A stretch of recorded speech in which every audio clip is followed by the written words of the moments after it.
Hashtag no music, no intro. We are back. The Saints Block Party podcast. And we had football today. We just finished watching football. New Orleans Saints football. Saints taking on the Arizona Cardinals in week 1. The Saints drop week 1 to the Cardinals 20-13, almost at 10. And a game that, oh man, it's just an interesting game when you really think about it in terms of just how it just played out.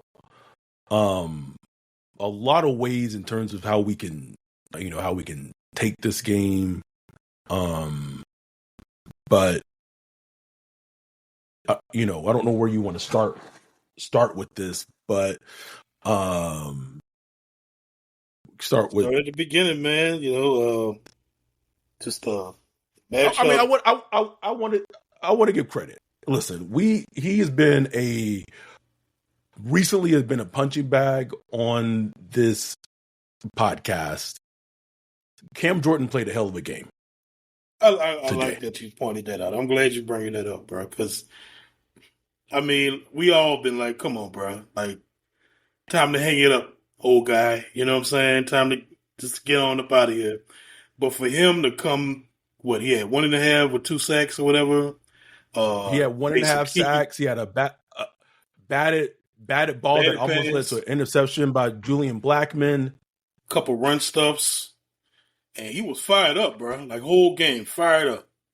It's like, bro. All you can do is give credit to that, bro. 15 years in the NFL, and you out there being like one of the few playmakers on the defense still.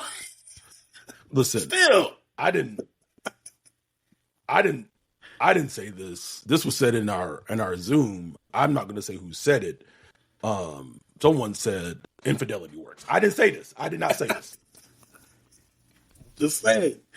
Hey, we saw them accusations come back out, boy. It was like, oh, Cam might have a season. Oh, Goon Cam might be back. Nobody's keeping them young. I'm just saying. Defense comes out, forces I don't know if it's a 3-and-out, but forces a sack on Kyler. Arizona punts the ball. Saints gets the ball. Goes 3-and-out offensively. Arizona gets the ball. They drive it down the field, kicks field goal, and then the Saints get the ball. And listen, there's a lot. It's such an interesting game because there's some good from this game because there are some good things offensively in terms of how Kellen Moore called the game, where it's like, okay, you see the vision offensively in terms of his scheme schematically of what he wants to do. It's like, okay, this is good. There are some things he called run game wise on that second drive that was stellar. He mixed it in the run, mixed it in the pass, short intermediate pass with Spencer. That led to the touchdown drive that AK scored the touchdown that I want to say that Spencer checked into the run that led to the AK pass. Kendre looked good. The offensive line looked good as a whole. And then it was just like it just started to feel like just a typical, other than just start like a typical Saints game, bro. It started to feel like a Saints game, bro. Just kind of sticking to the positives. I loved because I think the first offensive drive there was a 3-and-out or it just sputtered real quickly. Then when it came out again, they went to more of an up-tempo kind of a hurry up kind of to get on track. I love that they did that just to kind of get Spencer in a rhythm, get the pass game in a rhythm, slow down that pressure of the defense a little bit. Mm-hmm. And it worked. It worked. Like they were moving the ball. They even had a couple of penalties on their drive that set them back, but they still kept moving forward. Ended up getting a touchdown on that AK run. That was the peak of the vibes right there.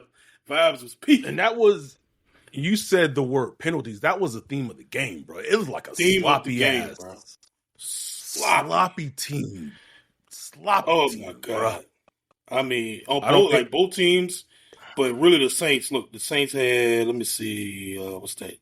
13 penalties, bro, for 89 yards. 13 Sean Payton used to always talk about that. Like over 80 yards, is a touchdown. If you give up like 80 yards in penalties, that's basically like giving up a touchdown. So that's like, you can't do that. And week one, and a lot of them. Week one. So, and then the one that led to the 3 points that Arizona got, one of them was that key penalty on Kool-Aid, who had a very bad game. He had a Kool-Aid struggle today. And I texted this to our friend Greg. I was like, man, I think Kool-Aid might be a CB2 who's cosplaying as a CB1. Yeah. Yeah, bro. He got to get. I'm trying to just kind of give him the grace. He went up against. It was a tough matchup going against Marvin Harrison. We talked about it on the preview pod. They were going to make Marvin Harrison a point. He's going to be going against the best wide receiver every week, bro. Like, this ain't going to get no easier after this, bro. It's not. This is the way he's going to be facing every week. It's going to get harder. It's going to get harder. Yeah. Like, next week, it might get a little easier with Ricky Pearsall, but then after that, he going against Jackson Smith and Jacob Bud. Like, this is it, nigga. This is the league. This is it. And, even like there was a snap where he was going against Trey McBride, and it's just like, just the technique he's playing with. He's giving too much cushion. I don't know, bro. I don't know. He gonna have to figure it out because ain't no help coming. Like, this is it. This is your cornerback group. He struggled though, bro. I said that was probably one of the more disappointing things of the game. Honestly, like, same for the defense. Like, the defense struggled, but at the same time, they did make plays. Like, they had 3 sacks on Kyler early in the game. It was a weird game where, like, the defense was making some plays. They was getting the offense like into 3rd and longs, but then they allowed Trey McBride to make a play. They allowed Kellen Murray to make a play on 3rd and 15 or 3rd and 12, stuff like that. Such a Saints defense type of game, which is like Saints, which bro. is maddening because it's like new defensive coordinator and all that stuff, but it's still such a Saints defense game. Bro. Same us. It's us. I said it. It's like Justin Reed made a key missed tackle on Trey McBride on a huge 3rd down. And I said it in our Zoom, bro. If you're watching this on YouTube, please like and subscribe. If you want to join us in the Zooms, patreon.com/Saints Buck Party. I said when players put that Florida Lease on their helmet, it's just like Space Jam, bro. Like, something just leave their body, bro. Just go on, bro. Just go on. Shout out to JJ for the $4.99 super chat. Shout out to our dude Sherm for the $2 super chat. Love you, Sherm. He said Rattler's growth astronomical, more be better, Juwan. And he gave the middle finger emoji. Listen, we'll get to Juwan. One thing I will say that did surprise me very much into this game, which was disappointing from a Saints perspective. Those Arizona Cardinals secondary took the Saints receivers out of the game. Out of the game, bro. Now, if you want to get into the nitty gritty in terms, like, I get it. Like, I'm sure Spencer Rattler's performance will be broken down by numerous people in terms of that. But those Cardinals cornerbacks were all over Shaheed and Olave. Like, all game. All game. There was no, like, even the throws that they took them out of the game. And the offense felt very constricted. Someone in the chat, I think it was Alfred, made a very good point who said, because this is something I wondered, why do you think they abandoned the run game so early? And this is something I was wondering, especially in the second half, because that second drive, the run game was so incremental to them getting down the field. It was mixed in with AK, it was mixed in with Kendre. It was beautiful how it was. We had Devin Neal. What happened? I don't know. What happened? I don't know. It felt Sean Payton-ish a little bit, nigga. It felt very like Sean Payton-ish. And what did I say on the preview pod? I said we don't want Spencer Rattler having to throw the ball 40 plus times. Threw the ball 46 times. How many times did he throw? Did he? 46. Oh, damn, bro. 46. Damn near 50.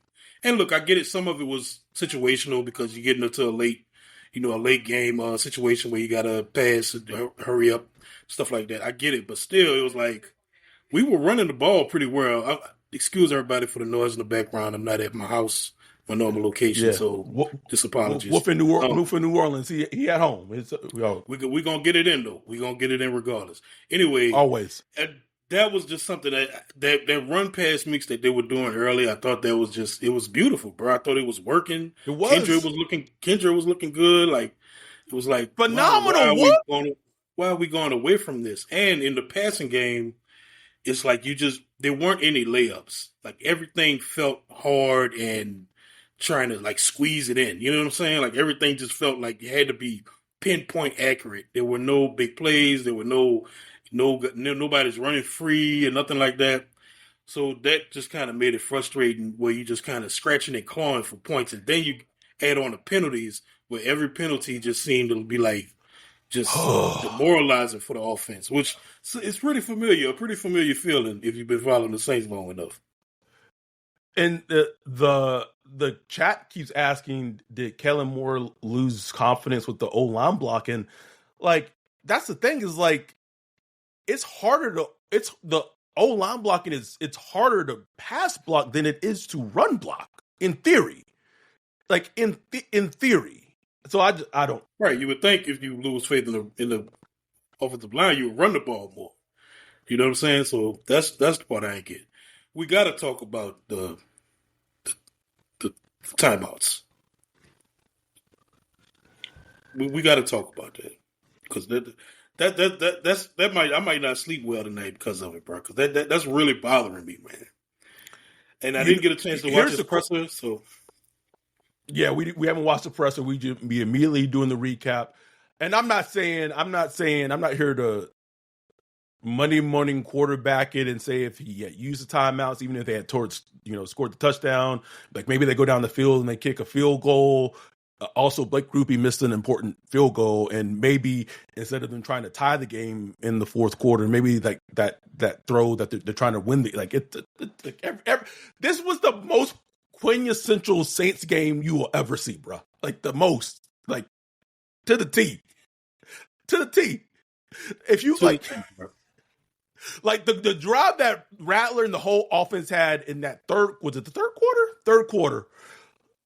just everything, like, it was a hard, like, that was not an easy drive. That Cardinals defense came to play. Jonathan Gannon and that defensive coordinator, like, everything, they had a very hard, long drive. They didn't get the touchdown. Chip shot field goal. 36-yard, 32-yarder.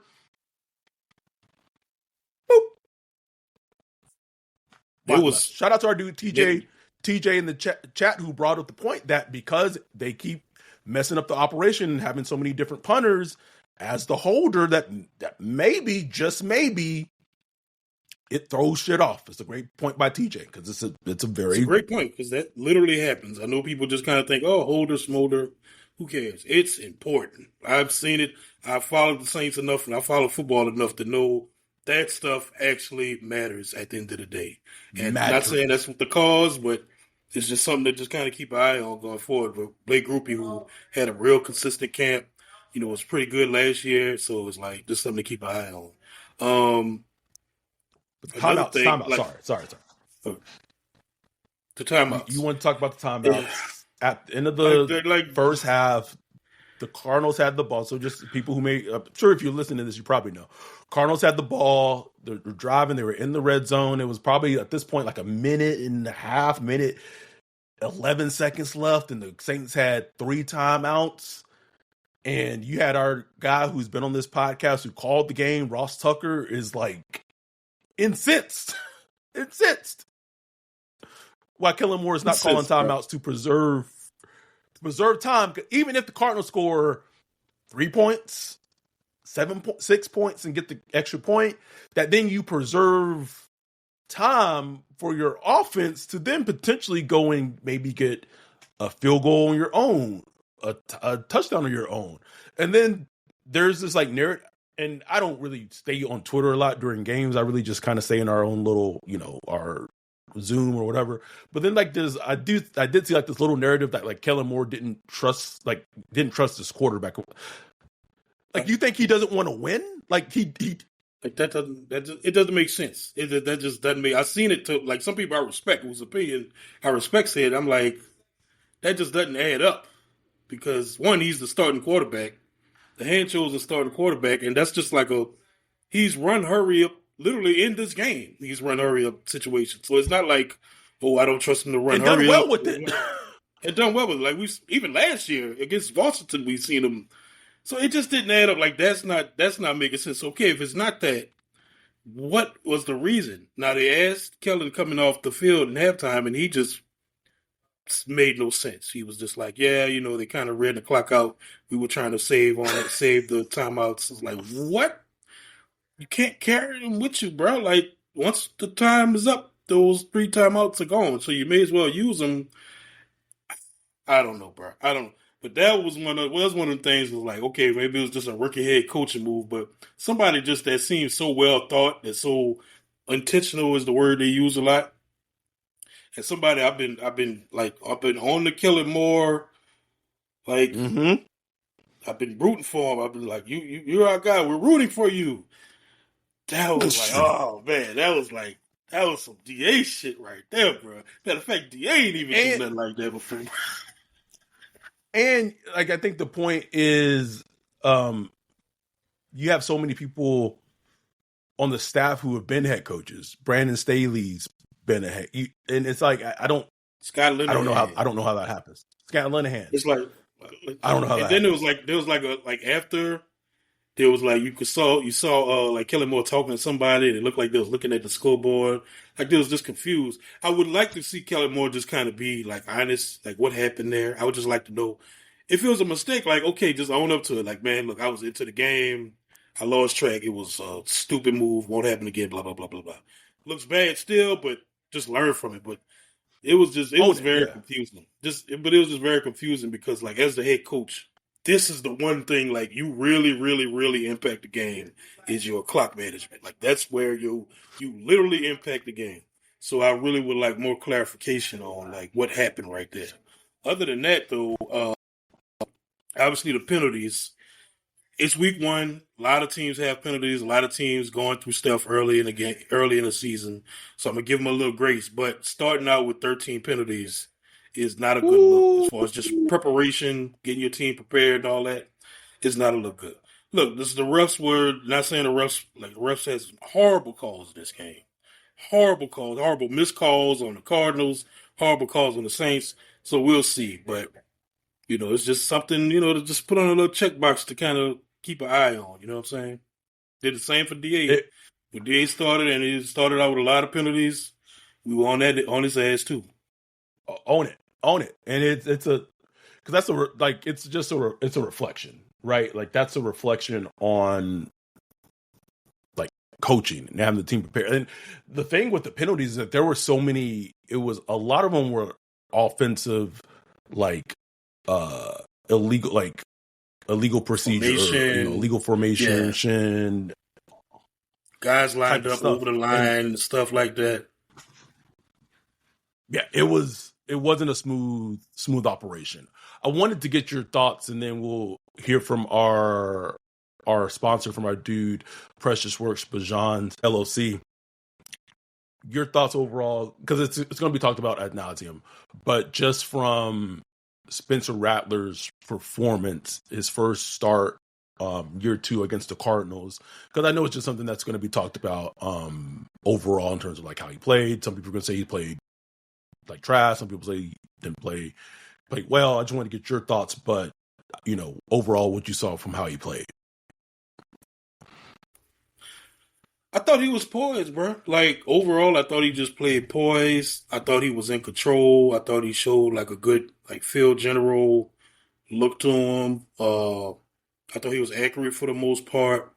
Good decision making. I thought he was fine, bro. Like I said, it was a very condensed game. So it wasn't a lot of like highlight plays, a lot of flashy stuff. But I thought he ran, like when he had to run, he ran, made the good decisions when to run. Put the team like in position to kind of tie the game. Like Juwan Johnson catches that ball, like the ball that he literally had in his hands like this. It's the game is tied. He didn't win. You wouldn't win, but at least you tied the game. He did have 2 Right. turnover-worthy throws that he kind of lucked out on. One was taken away because of penalty. The other one, the guy just didn't intercept it when he could have. I thought he managed the pocket well. He didn't get sacked a ton when he could have. Avoided a lot of sacks. I thought it was like a good, positive, like his best game as a Saint, honestly. Like, it's like overall full performance, like because he's had good moments with the Saints last year, but then it'll fall apart in the second half and stuff like that. To me, this was like his best full game so far. A lot of things to clean up, a lot of things that weren't perfect, but I thought overall it was like a good game. Me looking at this game, I'm not looking at like, damn, Spencer Rattler is the reason we lost. You know what I'm saying? Right. Yeah. And I kind of said it in our live stream on Zoom. I think the thing I noticed the most from I think there was a lot of growth in his game.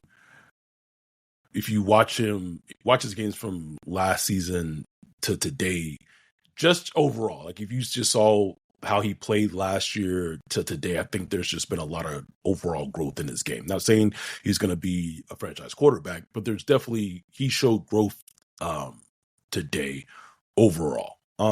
Chat says Rattler needs to get pissed at these dudes second year or not because the veterans aren't playing veteran like. I mean, I don't think I don't think he's going to get pissed at them. Like, I think there's some plays where I think Ryan kind of hit on. He almost has that interception that he threw to Juwan, and then the play right after he goes right back to Juwan. Like, things like that are important. So shout out to our dude Cole that brought this up. I think it's like it's little important that like on that third down call in the end zone as the game's winding down where he throws to Juwan. Cole brings up the point how annoying that Bele's not on the field in situations like that. Like when you're like how like if you're going to be going to the end zone, like get the nigga that you traded for that 6'5" on the field in the end zone. Like I think to me, like to me, bro, like as soon as we got Bele, the first things we would have been working on is third down and red zone. We'll figure all the other stuff out. That's it, bro. But third down, red zone, we're gonna have that installed for week 1, and we'll build upon Day that. One. Like that's the whole reason we got you, bro. Like, and he made like a clutch catch, on that 2-minute drill. I want to think it was on that 2-minute drill, but clutch catch in that situation is like, why are we only? Because obviously, Juwan is gonna be the main person you go to in that situation because it's a must touchdown situation and the defense is all playing back, so you need a big body. So it's like, why not have your only other big body out there? I don't know. Where Moscato at? Was Moscato out there? He was active today, so I don't know, bro. Yeah, he was like active. He's only like what 6'7". I don't know. And someone in the chat said Tucker Craft just caught up. He had a pretty decent game too. Almost 100 yards, bro. Like 76 yards. Like he was making some key catches, but like it's just Juwan, bro. Juwan is no Juwan, man. He's Juwan. This is what it is. Someone in our Zoom was saying it was playing out almost very similar to the Washington game. Like it didn't really like it was like the inverse, but like right, like very similar. It was weird. It was. Let's take a break. Let's listen to our dude Bajan at Precious Works, and we'll be right back after this break. Yo, what up, Wolf? What are you looking at? Man, I'm checking out this website. This site is cheap, bro. In 2025? How do you have a crappy website? Couldn't be me. They need to hit up our guy Bijan with Precious Works. Precious Works offers to not only build you a website that's tailored to you and your customers' needs, but also to continue to manage and maintain it so you can focus on your business. Don't have much time? Precious Works is just what you need. No out-of-the-box stuff like Squarespace or Wix. Precious Works will create a site for you. You won't have to worry about plug-in updates, security, or things like that because Precious Works will maintain all of that and be available to you 24/7. Bijan set up Saints Block Party Podcast website for us a few years ago and hit it out the park. He also keeps it up to date and helps us anytime we want to add something new like a form or prospect matching tool that we did for the NFL draft. It's like having your own personal developer just a text or a call away.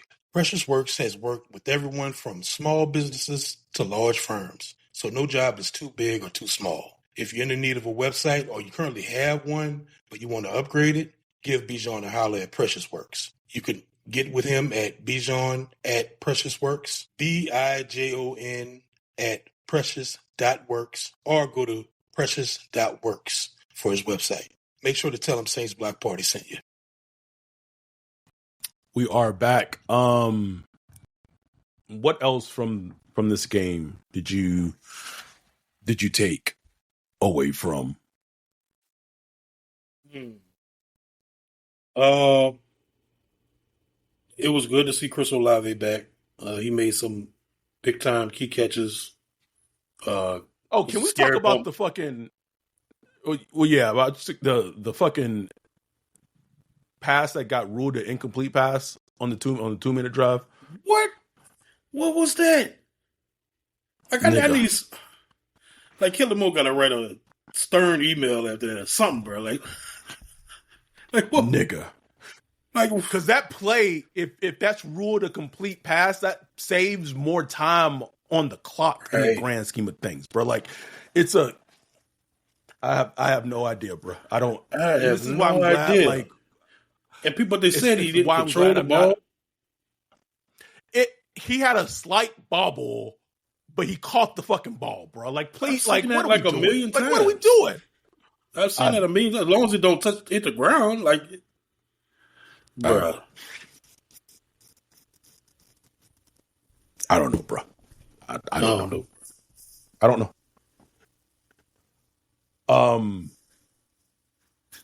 Did anything you see today change your outlook overall about this team? I don't know, bro. They kind of looked how I expected for the most part. Like, even though I had this game picked as a win, that was more of like a hopeful Saints fan hope. But like in reality, they looked about like I expected. The defense was feisty how I thought, but at the end of the day, they couldn't really. There were parts where, Cam Jordan was getting juked in the backfield by Kellen Murray, and we already knew that was going to happen. Like, we knew that was going to happen. Already knew it, bro. Cam Jordan had a great game, but, He did. At some moments, the defense looked slower. Like, it's like they just, like, where's the speed at? But then, Chase Young is out. They didn't have Sanker out there, like, a lot. Quincy Rock. It just looked a little methodic. At times, like there was that one part where Brian Brzee, I forgot who he was chasing. Was it chasing Murray? Just jogging, bruh. I was like, what the hell was that? But he did wind up turning around and having a decent game, did some pressures, and he had that key block field goal. So I don't know what that was. But it looked like it's offensively, like I said, I thought they did a lot of things well, bro. Like I thought for the most part, it was a positive day for the offense, but the negatives kind of take it away from like really being a positive, just with the penalties and stuff like that. And we got to find some big plays, bro. Like you can't. I know the Arizona defense it's going to be tough, but I mean, it ain't going to get no easier either. Like San Francisco next week ain't going to be easy. Like we got to find some way to get some big plays because. Just having a constrained offense like that, you got a QB with a nice arm. Wow. Like we should be able to hit. Got Shaheed, Chris Olave, Mason Tipton. Where was Mason Tipton? Can we give Brandon Cook snaps to Mason Tipton, please? Trey Palmer, he was inactive. Not a real surprise, but like. We got to get some speed. You got all these fast guys. It's time to get some speed out there on the field, bro. Yeah. And Kellen called a couple of, they were like quarterback counters with Rattler. He called 2. I kind of expected that. I thought he was going to hold that kind of close to him. Until week 1, he called a tush push that got called back because of like a illegal formation because of Radens was lined up incorrectly. Just like these these little the little things, bro, and these shooting themselves in the foot, man. I mean, Kellen said it himself. He said, beat ourselves. Like, you're not going to, this team won't have a chance. Like, y'all have to execute the things that y'all control. Y'all have to be, like, immaculate at it. Like, stuff y'all control, if y'all not doing that, you won't have no chance. Because the team is not talented enough to overcome that stuff. And that's the part of the positive I keep pointing out. It was like to be as decent as they was on offense today, despite all those penalties and self-imposed wounds, is kind of a positive. But on the negative side, you had those self-imposed, self-inflicted wounds. So it's like it's kind of a gift and a curse. And here's the crazy thing. Let me read these stats to you in terms of like the Cardinals offensively. James Conner, 12 attempts, 39 yards rushing. They held James Conner in check. Marvin Harrison Jr., 5 receptions, 71 yards, 1 touchdown. He had that really young, long one, 45 yards against Kool-Aid. Yeah. And then he had the touchdown on the crossing route. Trey McBride, who we said was going to get his yards and get his catches. 6 catches, 61 yards. And after that, and then you had the big long one that Trey Benson had, the 52-yard long run. Other than that, bro, like the defense really the defense did a pretty good job against the Cardinals defensively. It feels like they didn't, but they really did. It was just like offensively. I'm just looking at kind of the stat line. Like AK had 11 attempts running the ball. Kendra had 5. So that's what 16 between them. I don't know if that's conducive winning football for them. No. And I can understand it if they were down like by 20 points and you but that's the thing that just was a little curious to me of why the heavy dose of going super pass heavy. No, I agree. And look, this is something Kellen Moore has kind of dealt with years past, even with the Chargers, with the Cowboys. He can get a little pass happy. So we'll see, bro. We'll see how, week 1 is such a learning experience for everybody, especially for this team, because it's just everything's new.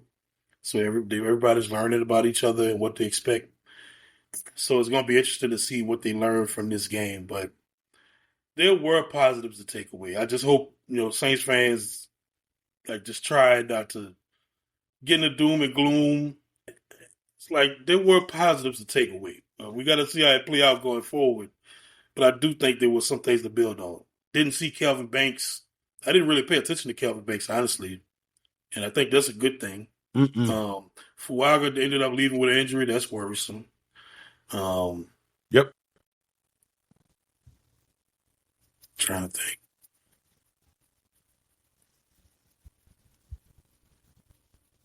I do think offensively in the pass game, it will get better. I think it will get better. Once Valet gets more involved, once you get Trey Palmer involved, once they figure out whose role is what. Yeah. I just think I think there's more rhythm there that'll come, Listen, we have beat this dead horse to death, but not having that second tight end, and I'm not saying like at some points in this game, Arizona were going and they didn't use the second tight end or third tight end in receiving, but not having that extra tight end that can be the blocker and in the pass formation and be receiving tight end helps your offense in so many ways, and just having Juwan out there just to be that sole person, it just it hurts, bro. It hurts, and this is not me trying to like slander. It's like slander Jawad. I don't want to like we've done that enough on this podcast, but like this is not what this is. Just I'm just saying, just from a schematic standpoint, like it's just what it is. We'll be back. We'll catch up on the rest of the chat. We will. Okay. So Alberto said something in the chat regarding the timeout. So we'll get back to that. We'll hear back from our sponsor from Underdog. Catch up on that. Wrap up and get out of here. Any other thoughts on Saints dropping week 1 against the Cardinals as we wrap up? Football is back, and there's no better place to get in on the action than Underdog. It's the easiest way to make picks and win money all season long. Here's how it works. You make your picks. If you're right, you can win up to 5,000 times your cash, and you can play as little as for $1. This week, I'm looking at the Bucs versus Falcons matchup. I've got Mike Evans for higher than 1 touchdown and Kyle Pitts for lower than 50 yards. That's my card. Now it's your turn. Just download the Underdog app, sign up with promo code BLOCKPARTY, and you'll get $50 in bonus funds when you play your first $5. That's promo code BLOCKPARTY. Millions of fans have already won billions on Underdog. Will you be next? Underdog, make picks, win money. Must be 18 plus, 19 plus in Alabama and Nebraska, 19 plus in Colorado for some games, 21 plus in Arizona, Massachusetts, and Virginia, and present in a state where Underdog Fantasy operates. Terms apply. See assets.underdogfantasy.com/web/play and get terms _DFS_.html for details. Offer not valid in Maryland, Michigan, Ohio, and Pennsylvania. Concerned with your play? Call 1-800-GAMBLER or visit www.ncpgambling.org. In New York, call the 24/7 HOPEline at 1-877-8-HOPE-NY or text HOPE-NY 467-369. We are back. So our dude Alberto said, Kellen just said on the timeouts that he thought to use them when Spence got the ball back with just 20. Okay.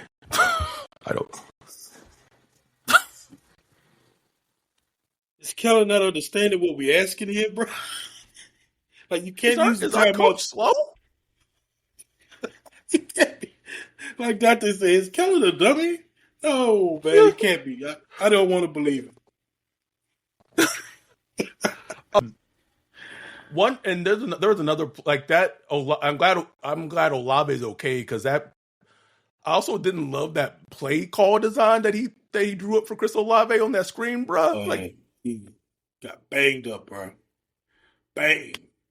But I mean, that's just gonna happen, bro. Like, and it's blood in the water now. So like defenders, I feel like and it was like a good legal perfect hit by Will Johnson. Oh yes, like, just perfect hit, but it's just like he just wince every time. Like, get that guardian cap on or something, bro. Thank you.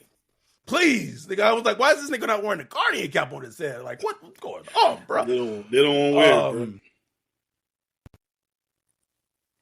So right now, I mean, I know the second half games, the afternoon games haven't happened yet. They're underway right now. But right now, the Saints have the number 2 overall pick in the draft. You need a refresh take a throw it on Reddit? I'm right. I'm ready to, bro. Someone in the chat, Drum Tech 101 said he didn't trust Spencer, period, but I think Rattler showed towards the end of the game that he can make the plays. I'm literally not buying this narrative that he didn't like that. It just don't make sense. It doesn't make sense. Make it make sense to me. Like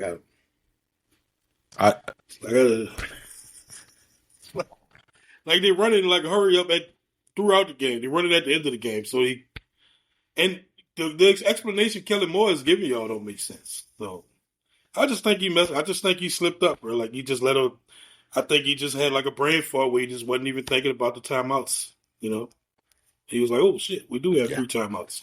Whoops. Whoopsie.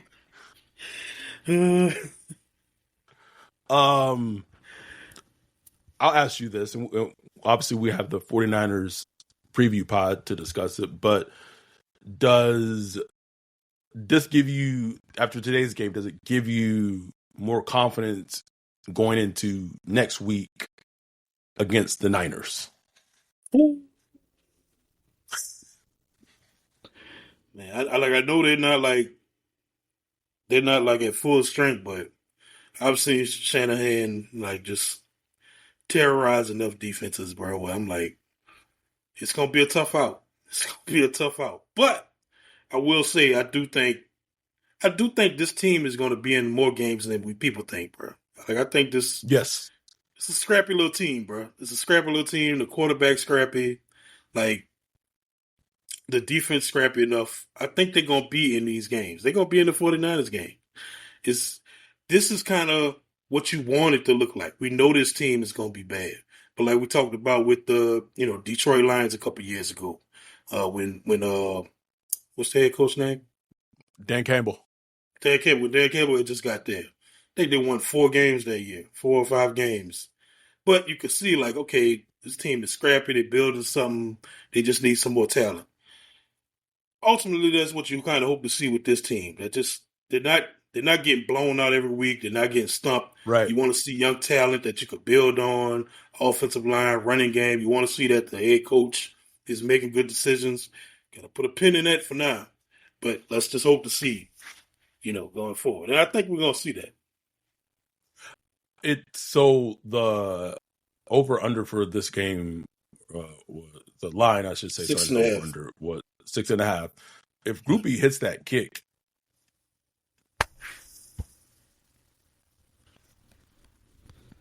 right there, bro. Well, right there. Anyhow, we shall see how the rest of the season goes. But listen, I think they're going to be a very feisty team. I do think Drum Tech 101 499 said, I think Kellen thought of the interception Spencer would have had it not been for the penalty. Thank you for the 499 super chat. Maybe. Appreciate it, bro. Thank you. But it makes no sense. He threw the ball 46 times in the game. He threw the ball 46 times. I don't know. Just catching up in the chat before we get out of here. D. Granger said, we're going to be picking top 5 for show. We're so talent deprived anymore. Was average as fuck coaching the game. See, like, here's the thing. Like, there are some things I saw from Kellen that was very encouraging. Like, I think that touchdown drive that they got was super encouraging. Like, that was a great drive. And even though it ended in the field goal, that drive that was a groupie miss was a great drive. Like, offensively called, it was a really good drive.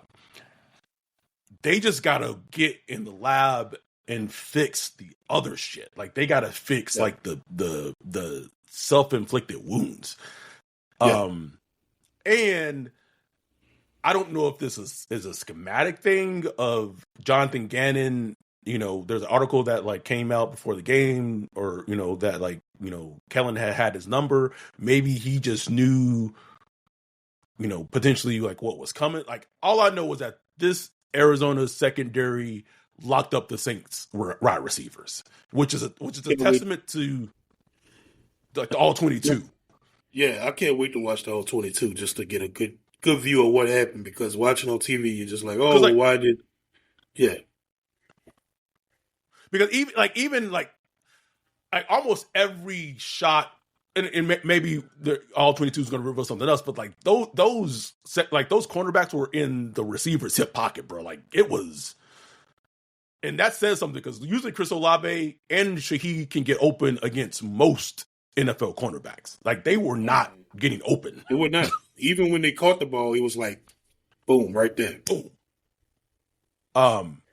So that's a Kellen thing, so he got to get in the lab. And like, I think Ryan brought up the great point. Shit, get 10 off to the sideline, get Mason Tipton on the field, get Trey Palmer on the field, get some more juice on the field, get Valet on the field, and really shut up, Bree, and really try to expand the offense a little more, get some more juice. But we shall see what happens next week. We'll be back this upcoming week for the Niners preview pod, and then we'll be back on Sunday for the Niners game. We'll see what happens, see what these Saints do.